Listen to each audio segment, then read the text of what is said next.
평택항과 당진항에 걸쳐 있는 신규 매립지 경계 분쟁 문제가 오랜 세월 이어졌고 이제 법적 소송에서 마지막 심판을 남겨놓고 있습니다. 자, 오늘은 이 토지 경계 분쟁으로 대립하고 있는 지자체의 속사정을 알아보겠습니다. 이 내용을 취재한 윤상식 기자와 함께합니다. 윤 기자. 네, 윤상식입니다. 네, 평택과 당진항 매립지에 대한 경계 분쟁 문제. 이게 어제 오늘의 얘기가 아니죠? 예, 그렇습니다. 근데 분쟁의 시작은 지금으로부터 한 20여 년 전으로 거슬러 올라갑니다. 네.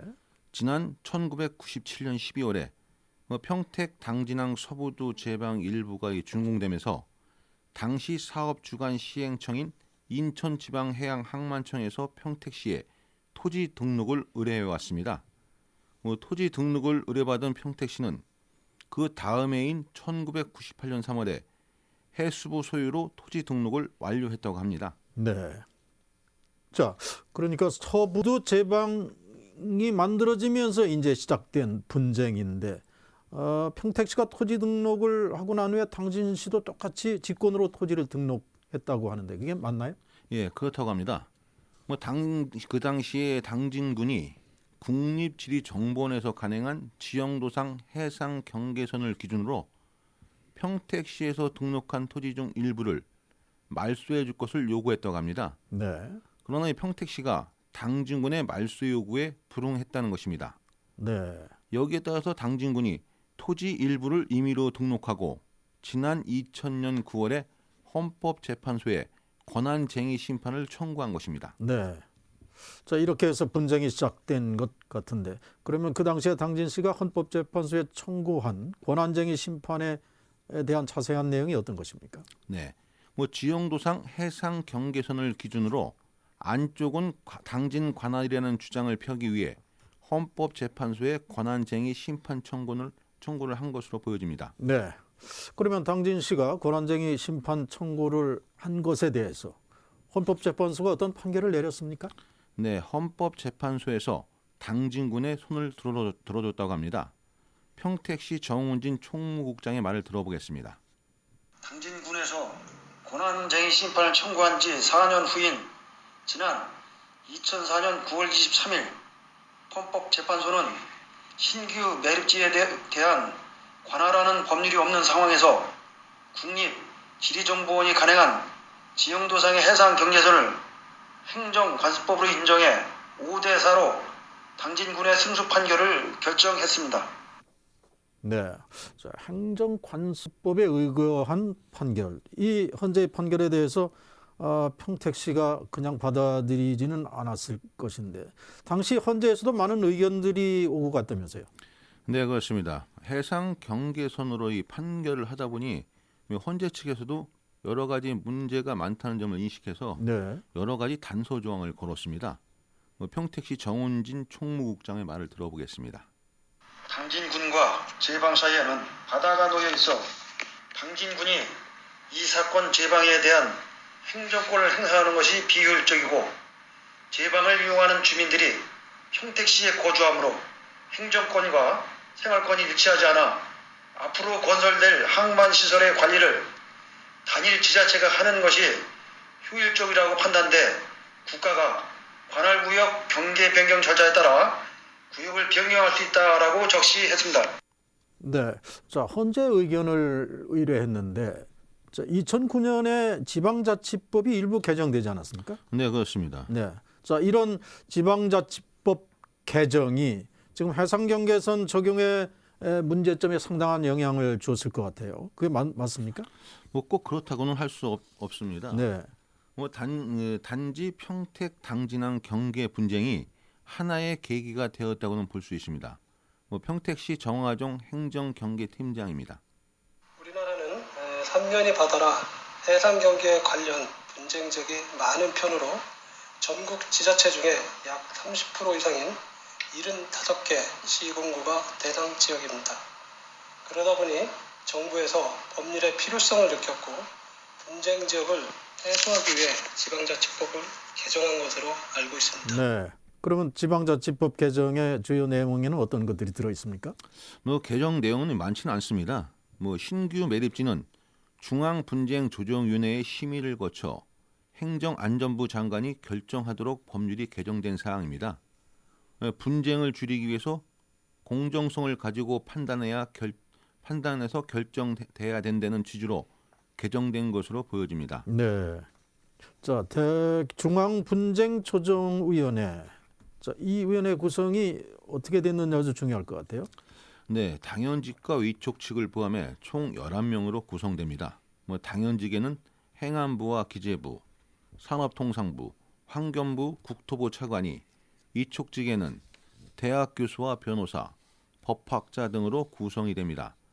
특히 공정성을 더하기 위해서 위원장은 외부 인사로 선출하도록 되어 있다고 합니다. 네.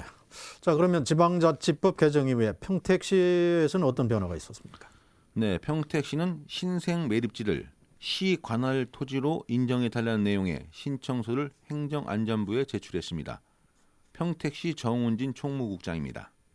우리 시에서는 지방자치법 개정 이후에 평택 당진항 신규 매립지에 대해 당진시에서 임의로 등록한 토지와 미등록 토지 전체 96만 2,350.5 평방미터 내에 우리시 관할로 결정해 줄 것을 요구하는 신청서를 행정안전부에 제출했습니다.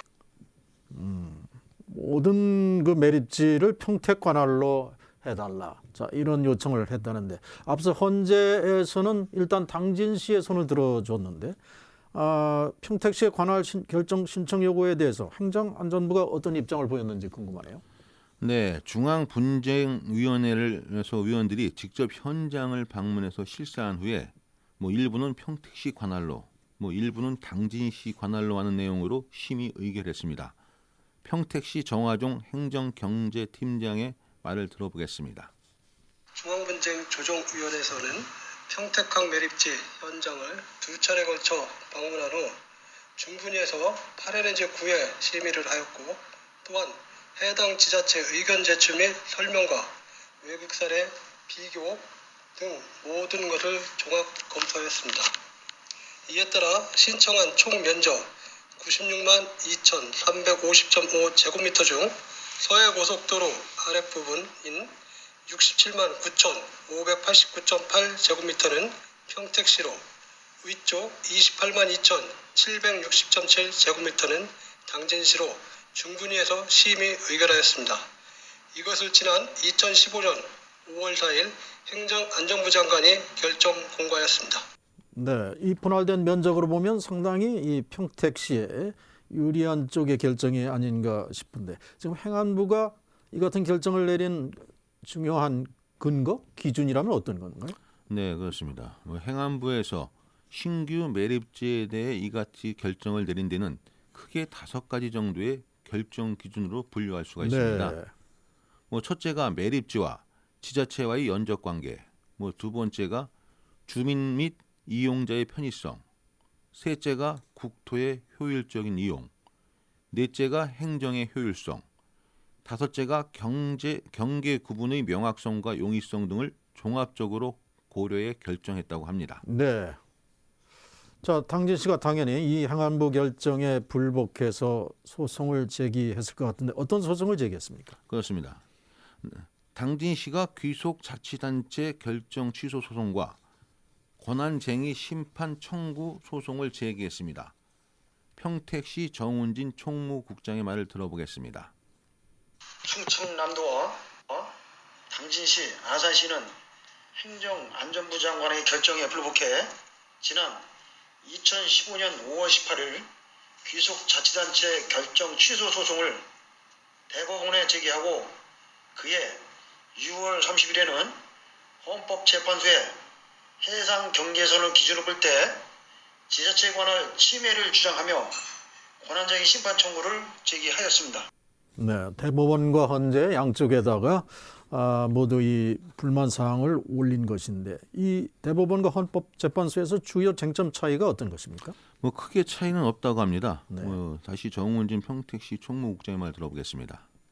대법원의 주요 쟁점은 행안부 장관이 관할권을 결정하면서 한쪽으로 너무 치중하게 결정하였는지 이익 형량과 재량권 남용 여부가 쟁점이고, 헌법재판소는 지난 2009년 4월 1일 지방자치법 개정 조항이 매립지 관할 분쟁에 관한 헌재의 권한쟁의 심판권 유무에 영향을 미치는지를 판단하는 결정이라고 볼 수 있습니다. 네, 이 분쟁에는 아산시도 포함이 되어 있죠. 네, 자, 그렇습니다. 소송을 제기한 충청남도 당진시, 아산시가 주장하는 소송 내용은 어떤 것인가요? 충청남도에서 의견을 진술하고자 했지만은 받아들여지지 않은 것에 대한 위법성 주장과 평택시의 귀속자치단체 결정 신청은 신청 기간을 도과했다는 것입니다. 또한 지난 2004년도 헌법재판소 판결 근거가 된 해상 경계선이 관할권 결정 기준으로 적용돼야 한다는 것이며 당진시가 지난 10년간 기업체에 대한 실효적 지배권을 행사해왔다는 점을 인정하지 않았다는 것입니다. 덧붙여 당진시는 소송과 관련 소송에 대한 진행 사항과 시의 입장에 대해 법적인 절차에 의해 진행되고 있다고 말했습니다. 네, 지금 당진시가 이른바 실효적 지배권 행사를 주장하고 있는데 이에 대해서 평택시가 또 주장하는 반론은 어떤 것입니까? 네, 지난 평택시의 주장을 몇 가지로 요약할 수 있습니다. 지난 1995년 정부는 평택항에 대한 종합개발 수립 계획을 세우면서 평택시를 포함한 4개 시 6개 지구로 나누어 개발 계획을 추진하는 과정에서 현재 분쟁을 겪고 있는 곳은 평택의 포송지구라는 것입니다. 네. 그렇기 때문에 당진시 등 3개 시는 해당 사항이 없는 것으로 평택시만 여기에 해당된다는 주장입니다. 평택시의 주장을 들어보겠습니다. 정운진 총무국장입니다. 현 매립지에서 지난 1966년부터 1973년까지 평택시 어민들이 양식업 면허를 발급받아 어업 활동을 해왔었습니다. 매립지는 평택시의 육지와 연결되어 있고 교통이나 상하수도, 전기, 통신, 생활용수 등 모든 기반시설을 평택시에서 제공되고 있습니다. 치안이나 소방, 우편 등 행정적 지원도 평택시가 제공하고 있는 상황입니다. 평택 당진항의 업무 처리를 담당하는 세관이나 출입국 사무소, 범역소 등 CIQ 기관이 평택시 관내인 평택항 내 상주에 이루어지고 있습니다.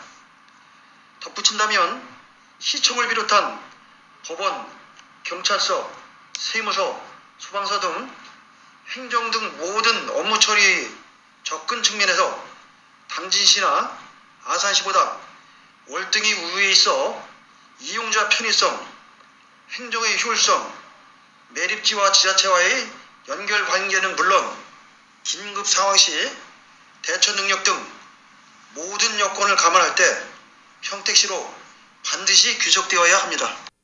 네. 지금 관련 지자체 관계자들의 얘기를 보면 당위성이라든가 이런 면에서 아주 의견이 팽팽합니다. 그렇습니다. 양쪽 모두가 이건 우리 땅에 돼야 된다 이런 주장인데 혹시 국제 분쟁 사례가 있다면 중요한 참고가 될 수도 있을 텐데. 네, 그렇습니다. 인접 국가인 일본과 중국 사례가 있습니다.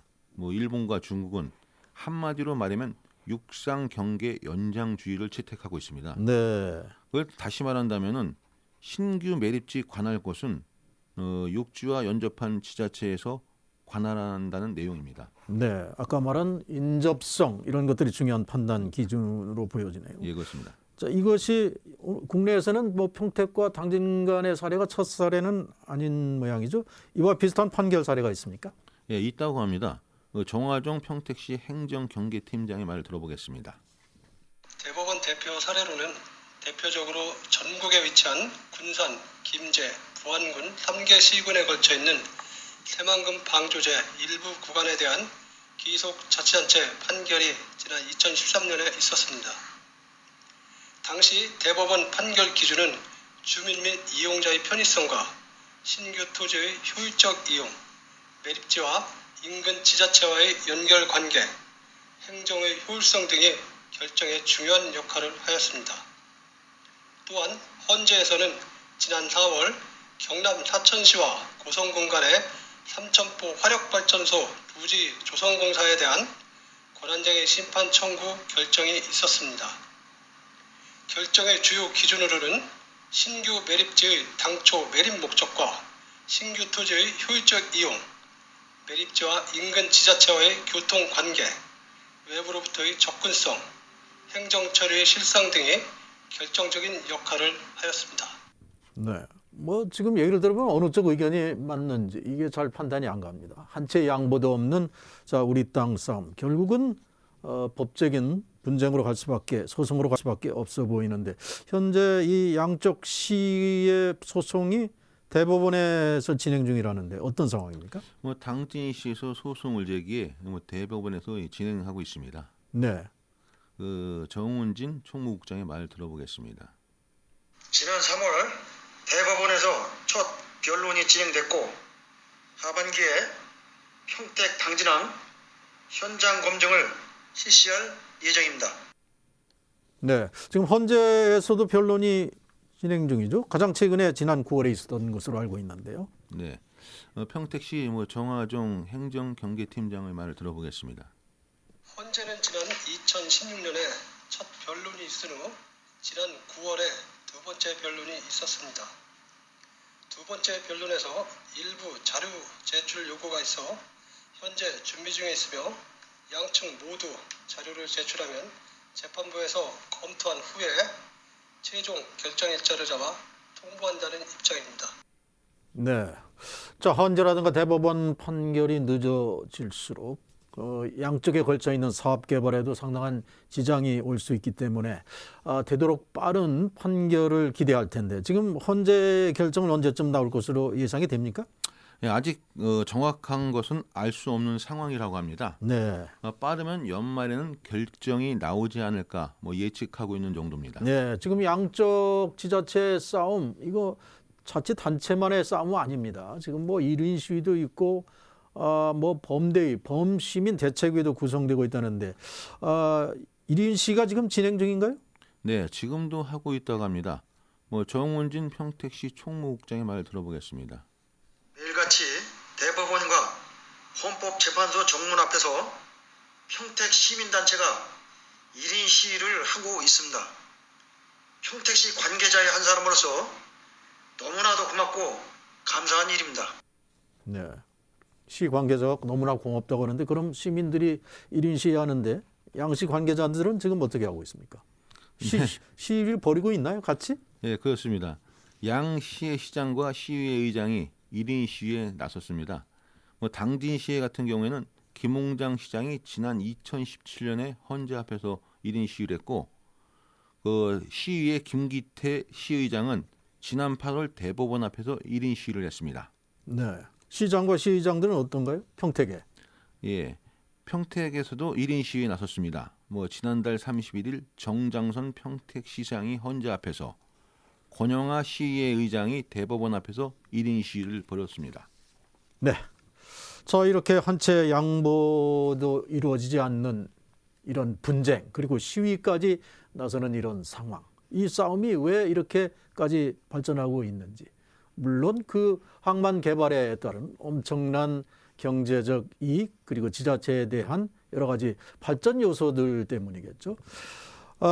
경계 분쟁 명실상부하게 이제 국책항으로 발전해 가고 있는 평택 당진항의 발목을 잡지 않았으면 좋겠습니다. 더 나은 국책항으로 발전할 수 있도록 지속적인 인프라 구축 그리고 항만 배후단지가 개발될 수 있도록 지자체 간의 분쟁 조속히 해소되기를 기대해 보겠습니다. 지금까지 윤상식 기자와 함께 살펴봤습니다. 윤 기자 수고했습니다. 네, 수고하셨습니다.